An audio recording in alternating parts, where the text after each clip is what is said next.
Hi there, Tracy here, and today I'm going to be making a card. I'm going to be using these Fawn dies, including the scalloped rectangles, the large and small stitched rectangles. I'm using the Love You a Latte stamp set and the dies that match. And I'm also using the Perfect Plaid 6x6 inch paper pack in the fall collection. And so I'm just starting by taking some cardstock and cutting my base. It's a top fold card and it's cut to, I guess, 5.5 by 4 1/4. Just a standard A2 card. I don't make a whole lot of cards, so I don't always remember exactly the sizes of them, so I always have to check before I cut. So there's that, and then I just picked out a large stitched rectangle. The largest one is the same size as the front of a card base, and then I'm just trying to decide on what other shape I will use. I know I want to have some nested rectangles here, and so I decided to use this one right here, and then I'm just comparing it to my scalloped rectangles to pick out the scalloped rectangle that's just going to give me a very tiny scallop around the outside edge of that inner rectangle. And the other one was just not big enough to hold both my sentiment and also a cup of coffee. And I did show you a card that I'm copying for this, and it's up at the top there, and I'll pop it in right here. There you go. So this card I found on the Fawn website. Basically, I was looking for inspiration, and I've given myself permission to just not even try to design cards at this point, at least not today. So I just went and searched for the Love You a Latte stamp set, and it includes a lot of images. You just have to kind of scroll through, and it includes the images of the stamps, but also several cards that have been made by the design team. And I don't know which design team member created this card. It doesn't have a name on it, but whoever it is, thank you for your inspiration. Actually, I just checked and it does have a name. It is by Elena Rousakis. So thank you so much for your inspiration. And I love that Fawn has such a wonderful design team, because it means that it gives you a nice jumping off point for your card. So as you can see, I am designing this with the dies and the stamps as I go. I am changing it a little bit from the way that Elena had designed hers, and just kind of making it my own. And basically, I want to use more stamps, so that's why I am. And I like to have my coffee, or whenever I'm making a card that includes food, I always like it to have a little table. It's just a little thing of mine. So I just had to open the paper pack, and I always reapply the stickers after I peel them off, because otherwise you get sticky edges on your book that stick to everything when you put your book down. So don't want to, by book I mean the paper pad. So first, right off the bat, that plaid multicolored one struck me as a great table. So I'm only going to need one of those, because I can cut it in half, because only half of the circle will be showing as the table, but I'll need 2 of all of the others because I'm making 2 cards. So I thought that making the scallop be that really beautiful dark brown would be nice. I like my scallops to be either brown or black. I don't know why. It's just a little thing. It makes them look like a nice outline. I'll sometimes do a color, but I do like them to be more of a solid and less of a pattern. And so that tone-on-tone plaid in the brown is a nice, it reads as a solid. And so then I just picked 2 different pattern papers for my smallest rectangle. And then I have 2 different pieces of paper here. I think that this is a Whisper White Stampin'. Actually, I don't know what this is. By the feel of it, I think it might be Whisper White Stampin' Up. It was just in my shelf, and I didn't know which company it was from. Then I took a piece of Nina Solar White cardstock, which is what I stamp for Copic markers. And I'm going to be using my Big Shot for this. And I do love my Sizzix, but I have more accessories for my Big Shot. And so I'm pulling this because it has the magnetic platform right now. And so I'm just cutting those 2. Those are the 2 smallest rectangles, one for each card. And then the scallops that will fit. See, they fit really nicely below the rectangle. And now, this is me being pretty particular. I wanted this one to have a diagonal scallop because I wanted it to look different enough because it's going to be on the same pattern paper, but the straight up and down one, like the right angled one. There's my table or my tablecloth. And now here's my first background card front. And then this is my second card front. And I'm just scooching the dies as far over as possible so that I'll have usable scraps.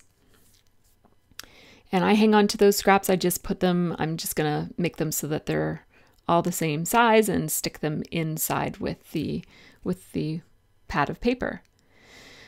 So here's what I've got going on. And I'm actually thinking about changing the background for that brown card, because first I'm going to cut my circle in half. This is my table, or my tablecloth, I guess it is. Cut it in half, so I've got half for each. And here I am just thinking about changing this background to another one. And I thought I might go really funky and pick another, like have it look like maybe a wallpapered wall. And so I thought about using a bunch of different ones, and then I decided to go with that one. And then I thought these cards are going to be too opposite of one another, even though they're not going to be given to the same person or anything, so no one would ever know that. I just thought I'm going to go with the brown background because that's what I originally wanted to do, so I'm just going to do that. And I will make that scallop background, or that scalloped border, stand out from the background a little bit, and I'll show you how when I get there. So this is a piece of Whisper White cardstock from Stampin' Up, I'm pretty sure. And I'm using that for this because Whisper White by Stampin' Up doesn't blend the best. It's not, my experience has been that it's not the greatest for inking and blending inks, but it's what I grabbed, and I didn't know what brand it was exactly, but once I started working with it, it became obvious to me that it was Whisper White. And I probably would have picked a different cardstock if I knew that, because I knew I was going to do some blending. Now, there were too many magnets on my board, and it was getting to be like ridiculous trying to keep those magnets all separate from each other.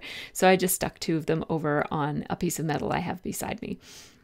Now I'm using archival ink for this because I'm planning on doing some type of inking and blending and mixing of maybe distress inks. And I'm not sure, I might use a bit of water or watercolor or who knows. So I decided to use archival ink because it's waterproof. And I'm also going to use waterproof archival ink for stamping my sentiments in the centers of these two little frames. Now these frames are called Flirty Frames, and they're by Fawn. And I love how these sentiments fit inside of them. It's perfect. So one of them I stamped For You, and the other one I stamped Love You a Latte. And these sentiments look like steam coming out of the coffee cup, and that's what I'm very excited to do. So I just needed to make my cardstock a little bit smaller because I only have a few images that I'm going to stamp. And this is a new thing for me where I'm planning out my card before I make it. And that is one of the big reasons why I'm scrap lifting this card design from Elena, because I want to know exactly which images I need so that I don't have to make a whole bunch. Usually what I do is I know I want to make something with coffee cups, but I don't know exactly what. So I just make a whole bunch of coffee cups and accessories, and some in case I get it wrong, and then a big one and a small one. And then I end up overwhelming myself and making the process way, way longer than it needs to be. So I do need two of the plate. So that's why so I'm going to restamp the plate and also put faces on the little cup and also on the to-go cup. They're so cute. I love this stamp set. It's one of my favorites. And I'm going to decorate up that donut, but I don't know how at this point, but you'll see when it comes to that time. So that's really great. So you see how I actually snapped two photos of my planned designs with the stamps all laid out and the dies all laid out. And I keep referring to that, and that is going to tell me exactly how many images I need to stamp. And it's just helping. It helps this whole thing go way, way smoother. So I'm glad that I gave myself permission to just not design a card and just copy someone else's, because this process was way more fun than card making typically is for me. I usually struggle with the design part, but I really love assembling. So see how this ink is just not working that well? I actually thought about, like, it's not spreading on the paper, and that's because it's Whisper White cardstock from Stampin' Up, which is just not designed for blending and inking on. But I'm going to be pretty stubborn and try to make it work anyways, because I totally don't want to restamp those images. So I have broken china here, and I also have, I don't know, the peacock feather naming one. I forget what it's called, but it's peacock feathers. That's that one. It's kind of like a greeny color. And then the broken china is the one that is more of a blue. I just want to add a little bit of the green, the peacock feathers there, because there's green on the cards. So that's like, it looks really messy right now, but I'm aware of the fact that, like Elena's card, I'm only going to be cutting out the center of that, so it doesn't really matter. So I'm just going to use my bigger scissors just to chunk it up, and then I'll use my little fussy cutting scissors to cut all the way around. And I'm just cutting on the black border, so I'm not leaving a little white edge around it at all. I'm cutting right on and leaving the black showing, but none of the, well, it would have been white, but now it's blue. I'm doing that for both of them. And this is part of the card that I'm definitely basically copying step for step exactly what Elena did with her card. And so now I'm just taking out my Copic color chart because I don't have a whole lot of Copic markers. So I'm limited in the numbers of things that I can do with Copic markers. So I just have my chart out there that shows me what markers I have. And I'm not great at Copic coloring. I haven't taken any courses or even really, like, I've watched a couple of YouTube videos and that's really about it. And I don't have all of the colors that make it easy to blend. And so, for example, I want this cup to be orange. But I don't really have an in-between orange. I have a light orange and I have a dark orange, but I don't have the in-between. So yeah, this is the way it goes. And I'm not doing a great job here because my daughter's talking to me at the same time. She's crafting alongside of me, and she was asking me for color advice, and I was paying more attention to what she was painting than I was what I was painting. So I'm surprised that this turned out as well as it did, because it didn't have my full attention at all. But basically, I just wanted most of the cup to be orange, but I wanted his face to really stand out. So I wanted his face to be quite a bit lighter than the rest of it, but just blending it out the best that I could with what I had. And I like that. That looks okay.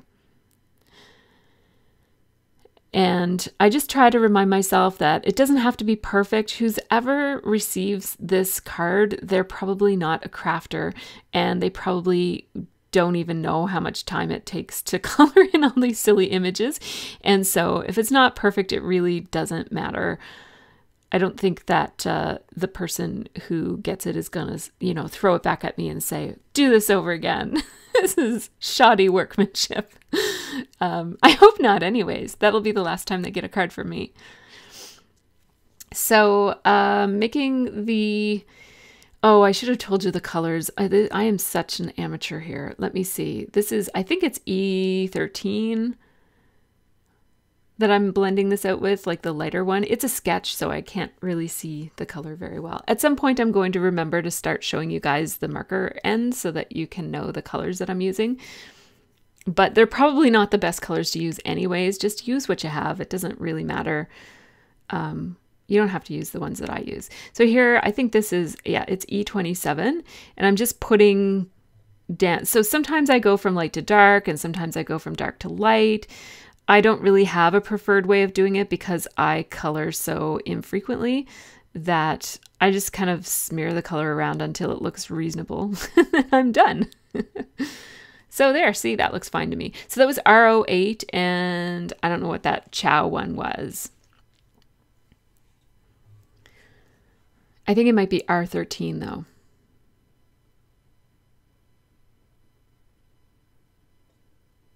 And most of the saucer is going to be covered up, so it totally doesn't have to be perfect. I just used my colorless blender there to fix a mistake there where I went outside of the lines. And that's fine. Now this is W3 and W5 that I'm using for the spoon, which is just warm grays.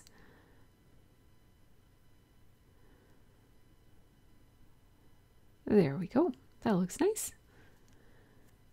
And back to the same 2 oranges that I used before.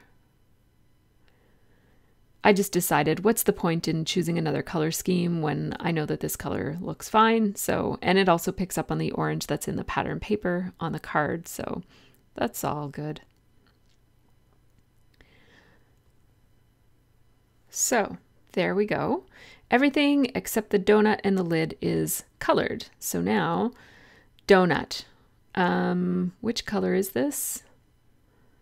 I wish I could have told you, but I didn't. So that's a chow as well, so I'm not going to be able to tell you what color it is. I do write the colors on the lids of my chows, but it's still hard to see them because it wears off. I use a permanent marker, but it still wears off. So it's just like a plain brown donut. And I know that my blending is not very good. It's kind of standing out to me now as I look at it on the screen.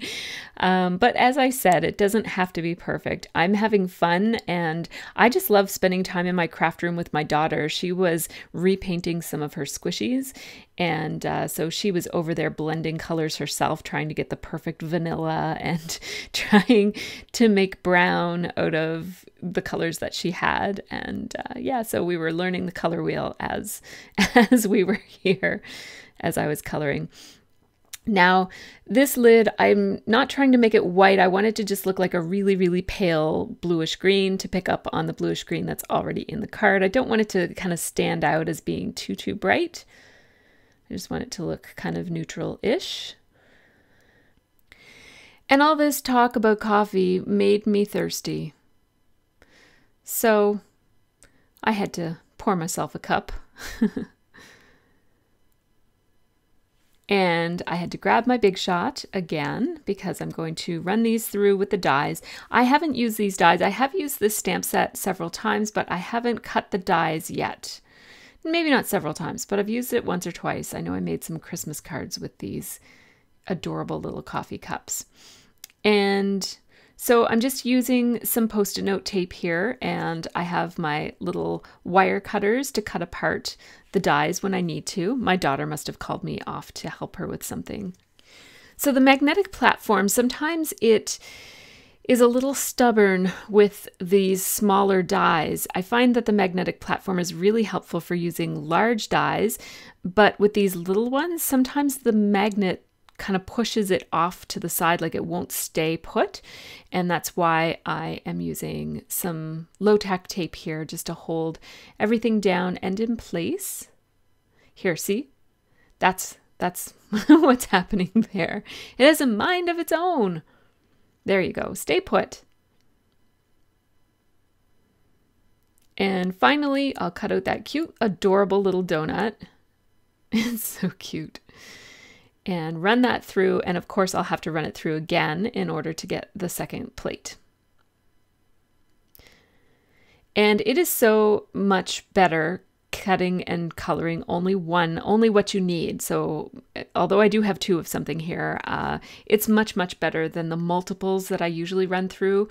I don't know what I was thinking or why it took me so long to realize that a little bit of planning prevents you from having to do all this extra work.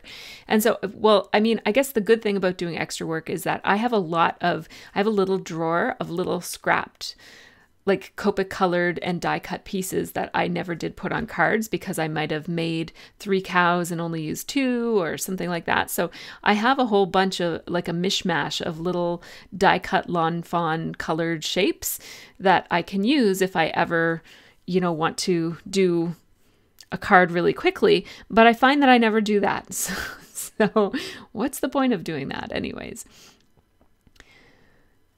So I'm just going to put all these dies back on their little piece of magnet.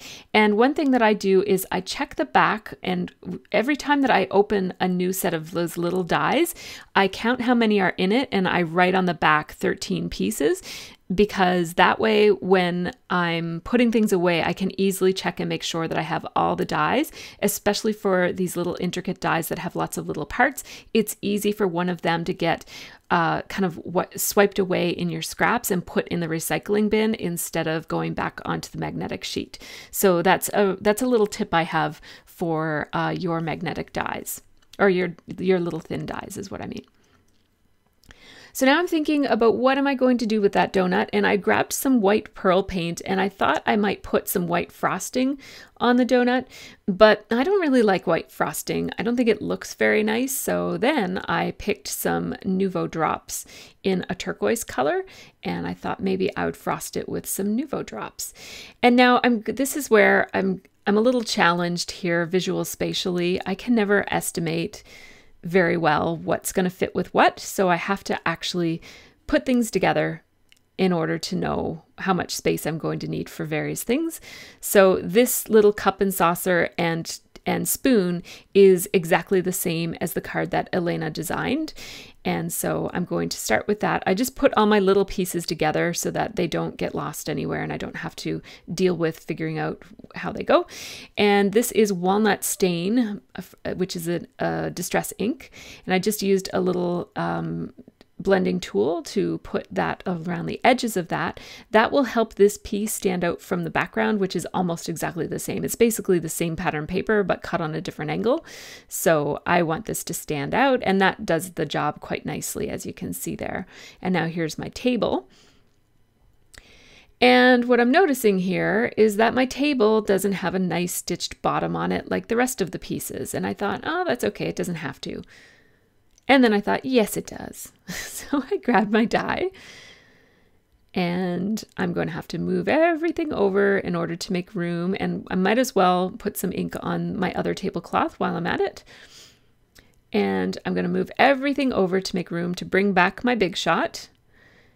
And I can actually cut both of these circles at the same time, one on the top and then slip one in on the bottom like this.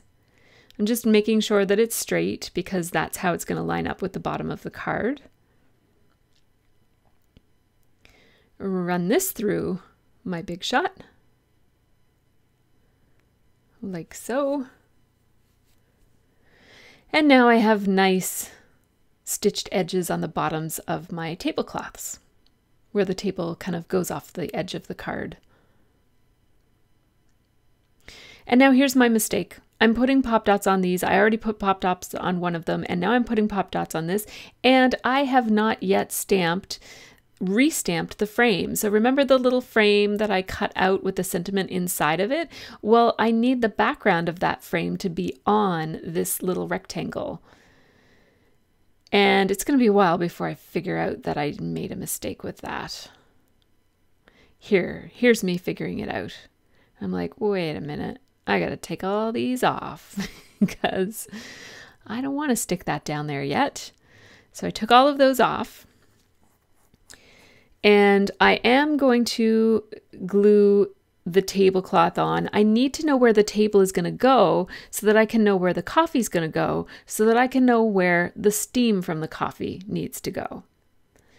So everything is connected to everything else, and I have to space everything out. And I'm really not good at estimating in these kinds of situations, so I'm just going to put all this stuff down so there's no need to guess. There we go. I like how the tip of the steam is pointing right at the coffee so that it's clear that that's coming from. It's almost like it becomes like a little speech bubble. And I'm going to tilt the for you so that the steam is coming clearly from the coffee and not from the donut. I'm grabbing my smaller Misty tool. I have both the regular one and also the smaller one, the mini Misty, I think it's called. I also, by the way, have the 12 by 12 scrapbooking Misty, which I love. So here we go. And I'm realizing I need to pull some of these things off or I'm going to stamp over them. So there we go. And I'm just going to use my regular favorite black ink, which is VersaFine. I'm using my stamp chamois to clean my stamps today. I usually use baby wipes, but today I'm using that. And then I can piece that sentiment right in the center of the frame, and it looks like it belongs there. Now here I am pulling it off after I went to all that trouble of putting it on. And do the same on the orange card. Or the orange rectangle anyways. Clean up that stamp. And again, those are flirty frames, and I do have the dies as well, but I'm not using them today. Now I can get back to where I left off, which is putting some Pop Dots on the back of this so that the tone-on-tone scalloped edge pops up off of that brown plaid background. And you might notice that there's a whole lot of table in the foreground here, and my cup, in both situations, the food looks like it's just about to go off the edge of the table. That's because I do plan to put a sentiment across the bottom, and I'm just saving some space for it there rather than centering the food in the middle of the table or closer to the middle of the table. I would never center it anyways, but yeah, that's why I'm scooching it all up towards the end. Also, it makes it easier to look like that steam is coming out of the coffee if the cups are scooched up to the edge like that. So I just have to add these little Pop Dots down here to compensate for the Pop Dots that are on the other part of this card so that everything lies flat. And now I'm just asking my daughter what she thinks about me putting some frosting on this, if she had faith in my ability to do this. And she said, well, did you do it before? And I'm like, nope, never done this before. So I guess we'll see how this medium works. I basically want to, I'm using a little, it's not a toothpick, it's a skinny craft stick, like a stir stick for coffee, actually. How appropriate. And I'm just spreading out the Nouveau drop to make it look like frosting. And I really like that. It looks really cute. It is messy and it's not even, but that's okay, because if a regular person who wasn't a pastry chef or something was frosting donuts, they probably wouldn't look perfect at all either. And also, my first job was working at Tim Hortons, and I used to dip the donuts in the chocolate frosting. So this was my job, and they definitely weren't perfect. So now I have basically finished the cards, so I have to figure out what my sentiment is going to be. Now I picked out this, I actually don't have very many sentiments, not like general, okay, now watch, see that cat? What she's doing right now is sitting in wet Nouveau drops, and I don't realize it, or else I would be making her move before she sat down. This stamp set is from Hero Arts, and it's called Birthday Messages, and I just took a happy birthday sentiment and I stamped it twice. Meanwhile, my cat's fur is becoming firmly embedded in the Nouveau drops, and I don't know it yet. I'm cutting this into these two sentiments into strips that I'm then going to make into banner shapes, and then I'm going to take her off. I still haven't realized yet that there's cat hair in the frosting. So I'm just trimming these to size, and then I'm cutting a little slit down the center partway in, and then I'm using my smaller scissors to just cut from the outside edge into that the end of the little slit, so that I have some little banner fishtails. And it doesn't have to be perfect. And I like how this, what it does is it covers up a lot of that busy pattern that's at the bottom. And here I am realizing there's cat hair in my frosting. Oh no. So it does cover up some of that pattern, and it draws attention to the sentiment I like all the extra white space around the happy birthday sentiment because this card is quite busy, and so it does kind of draw your attention right down there to the greeting. I'm using my brown Zig Writer pen to just draw some stitch lines all the way around it, just to finish it off, basically. It looked a little too unfinished. Everything else on this card has either stitches or ink or something around the edges of it, so I've decided to add some stitches here. I like how that looks. Lawn Fawn does make some banner dies that have stitches around them, but I don't have those, so there we go. And now I have to address the cat hair and the frosting problem. There's literally little cat hairs sticking out that I had to pull off of it. So I'm just adding another coat of the frosting, and then I'm spreading it around again, but it's kind of not spreading the way that I want it to. So I'm just going to use the nozzle to draw the frosting in the shape that I want it to be, because now that there's already a shape there from the first time that I spread it, I could just follow what's there. And this actually brightens up the color a little bit from what it was and smooths out that area that had prickly little furs in it. Now I'm going to very quickly make some card inserts for these cards.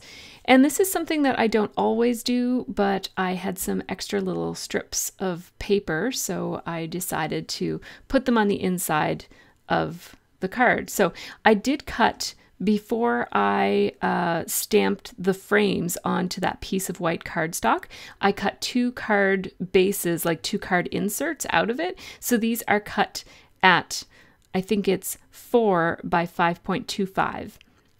So it's basically a mat for a card, and I put these inside of my cards. Even a white card, I still put a little mat inside of it. It makes the card stand up a little bit better.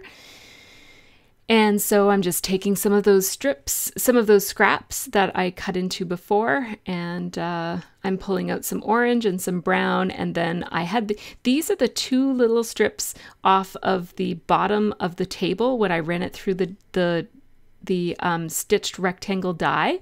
I had a little tiny strip left of each of those little tables, and that's going to be one of the things I use here because it's already exactly the right shape, or I mean the right length. So on this one, I'm going to start with brown and then do some orange, and I'm just using my Zig glue pen to stick this skinny little strip right here across this one.